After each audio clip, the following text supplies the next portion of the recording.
প্রিয় ছাত্রছাত্রীরা, এখন আমি তোমাদের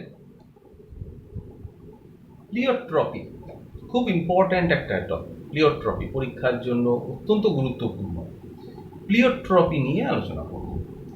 প্লিওট্রপি কথার অর্থ হলো যখন একটা জিন একাধিক চরিত্র নির্ধারণে সাহায্য করে, তখন সেই ঘটনাকে বলা হয় প্লিওট্রপি। একটা জিন, সাধারণভাবে মেন্ডেলের নিয়ম অনুযায়ী আমরা কি জানি, একটা জিন একটা চারিত্রিক বৈশিষ্ট্যকে নিয়ন্ত্রণ করে। যেমন ক্যাপিটাল টি জিন লম্বা, স্মল টি জিন জন্য বেঁটে। তো দৈর্ঘ্য একটা টি জিন এটা দৈর্ঘ্যের বৈশিষ্ট্যকে নিয়ন্ত্রণ করে। কিন্তু যখন একটি জিন একাধিক বৈশিষ্ট্যকে নিয়ন্ত্রণ করে, তখন তাকে বলা হয় প্লিওট্রপি। এই ক্ষমতাকে, একটা জিনের একাধিক বৈশিষ্ট্যকে বৈশিষ্ট্য নির্ধারণের যে ক্ষমতা, তাকে বলা হয় প্লিওট্রপি। এক্ষেত্রে যেটি জিনের, ওই জিনটি, নির্দিষ্ট জিনটার যেটা প্রধান কাজ, সে বা প্রধান যে ভূমিকা পালন করে, সেই ভূমিকাকে বলা হয় মেজর এফেক্ট। বোঝা গেল? মেজর এফেক্ট বা যে বৈশিষ্ট্যটাকে প্রকাশ করে তাকে বলে মেজর ফিনোটাইপিক ট্রেইট। আর যে বৈশিষ্ট্য, অন্যান্য যে বৈশিষ্ট্যগুলো প্রকাশ করে তাকে বলে মাইনর ফিনোটাইপিক ট্রেইট বা মাইনর এফেক্ট, বা এটাকে আমরা বলবো সেকেন্ডারি এফেক্ট।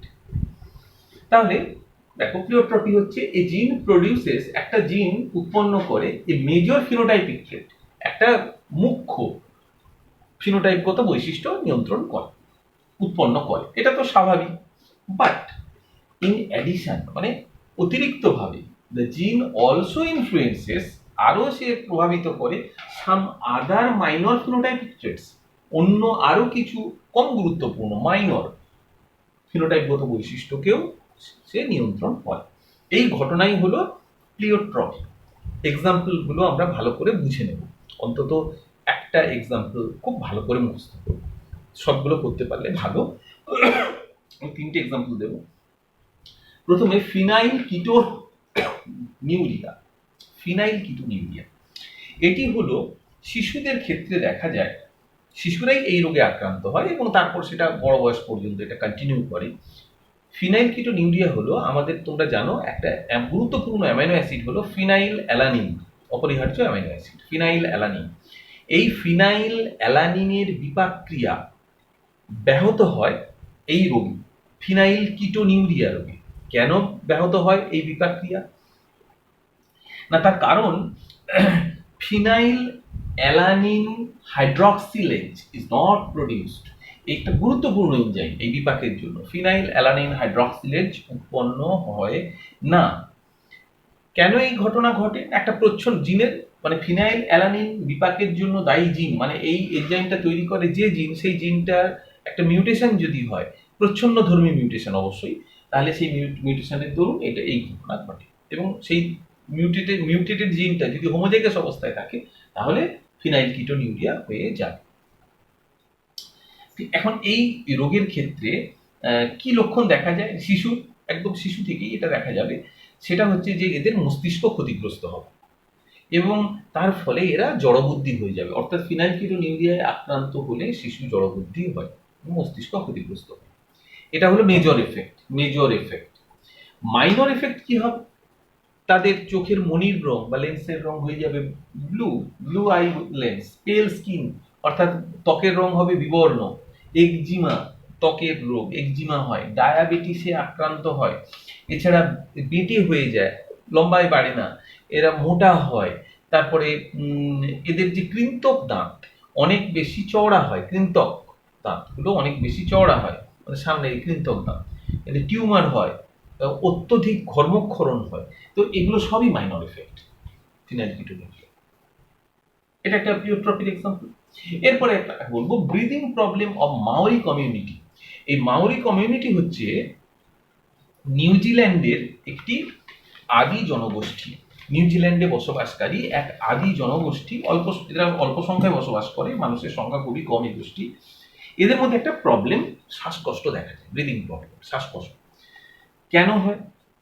না এদের একটা প্রচ্ছন্নধর্মী জিনের প্রভাবে ঘটে। হোমোজাইগাস অবস্থায় ওই প্রচ্ছন্নধর্মী জিন যদি থাকে তাহলে সিলিয়ার সঞ্চালনা, আমরা জানি যে শ্বাসনালীতে আমাদের ব্রঙ্কাস ব্রঙ্কিওল শ্বাসনালীর মধ্যে অনেক সিলিয়া বা রয়েছে, সিলিয়েটেড এপিথেলিয়াম আছে রয়েছে, তো মানে রোমসাবরণী কলা, তা সেই রোমগুলোর সঞ্চালনের ফলে কি হয়, ধুলোবালি ময়লা ইত্যাদি এগুলোকে এরা ফিল্টার করে দেয়, বাইরের দিকে বার করে দেয়, জীবাণু বা ধুলোবালি ময়লা ইত্যাদি বার করে দেয়।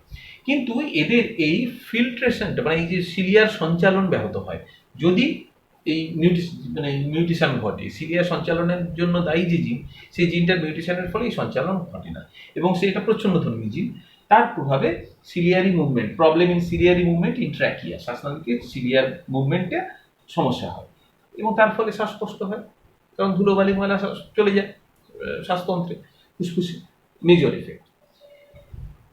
কিন্তু একটা মাইনর এফেক্ট কি না, মেল স্টেরিলিটি, পুং বন্ধাত্ম। কেন না এই জিনের প্রভাবে শুক্রাণুর যে পুচ্ছ, সে তো সিলিয়ার, পুচ্ছটাও তো সিলিয়ার মতো, সেই পুচ্ছর যে সঞ্চালন সেটা ব্যাহত হয়। তার ফলে শুক্রাণু, তোমরা জানো শুক্রাণু উৎপন্ন হওয়ার পর সেই এপিডিডাইমিস, ভাস ডিফারেন্স ইত্যাদি হয়ে তারপরে নির্গত হয়ে স্ত্রী জননতন্ত্রের মধ্যে দিয়ে জরায়ু দিয়ে ফ্যালোপিয়ান নালী যায়। কিভাবে যায়? সেটা সঞ্চালনের দ্বারা, গুচ্ছ সঞ্চালনের দ্বারা।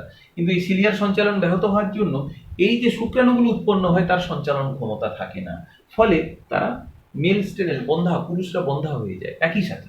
এটা হলো সেকেন্ডারি এফেক্ট বা মাইনর এফেক্ট। তাহলে নিউজিল্যান্ডের মাওরি জনগোষ্ঠীর ক্ষেত্রে এই সমস্যা দেখা যায়।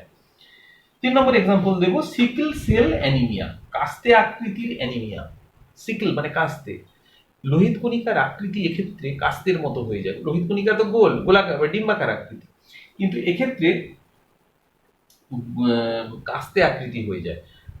তার ফলে কি হয়, কেন হয় না, এটা একটা জিনের মিউটেশনের জন্য হয় এবং প্রচ্ছন্নধর্মী জিন, ওই যে মিউটেটেড জিন যেটা প্রচ্ছন্নধর্মী, এটা হোমোজাইগাস অবস্থায় এলে তখন এই এফেক্ট দেখা দেয়। এবং আরবিসি সেল, সরি সেই কি হবে, এর সেট হয় সিকল সেল মানে কাস্তে আকৃতি। এই কাস্তে আকৃতি হওয়ার ফলে কি হয়, এই লোহিত হিমোগ্লোবিনের খুব কম থাকে, তার ফলে শ্বাসকষ্ট হয়, কারণ লোহিত অক্সিজেন ক্যারি করতে পারে না ঠিক মতো এবং এদের মানে অ্যানিমিয়া, রক্তাল্পতাতে ভোগে, শ্বাসকষ্ট হয় ইত্যাদি। মাইনর এফেক্ট হচ্ছে এরা ম্যালেরিয়া রেজিস্ট্যান্ট, অর্থাৎ এই ব্যক্তিরা যাদের সিকল সেল অ্যানিমিয়া আছে তাদের ম্যালেরিয়া হয় না, ম্যালেরিয়া প্রতিরোধী। কেন না, ম্যালেরিয়ার পরজীবী প্লাজমোডিয়াম ভাইভাক্স লোহিত কণিকার মধ্যে বৃদ্ধি পায়। এর যে জীবনচক্রের একটি দশা, ট্রোফোজয়েড দশা, মেরোজয়েড দশা, এগুলো হচ্ছে লোহিত কণিকার মধ্যে বৃদ্ধি পায়। কিন্তু লোহিত কণিকার মধ্যে যদি লোহিত কণিকা যেহেতু তার স্বাভাবিক আকৃতি নয়, লোহিত কণিকা হয় কাস্তে আকৃতি, সুতরাং ম্যালিগন্যান্ট ম্যালেরিয়া, তার যে জীবাণু, তার এর মধ্যে বংশ বিস্তার করতে পারে না লোহিত কণিকার মধ্যে, ফলে এরা সাধারণভাবে ম্যালেরিয়া রেজিস্ট্যান্ট হয়, ম্যালেরিয়া প্রতিরোধী হয়। তাই এটা একটা সেকেন্ডারি এফেক্ট বা মাইনর এফেক্ট। এই যে ঘটনাগুলো একে বলা হয় প্লিওট্রপি। আশা করি তোমরা প্লিওট্রপি বুঝতে পেরেছো। আবারও বলছি, প্লিওট্রপি অত্যন্ত ইম্পর্ট্যান্ট পরীক্ষার জন্য। সংজ্ঞা এবং এক্সাম্পলের যে ব্যাখ্যা, এক্সাম্পল দিয়ে সে অন্তত একটা এক্সাম্পল বা ব্যাখ্যা দিতে হবে। আশা করি তোমরা বুঝতে পেরেছো।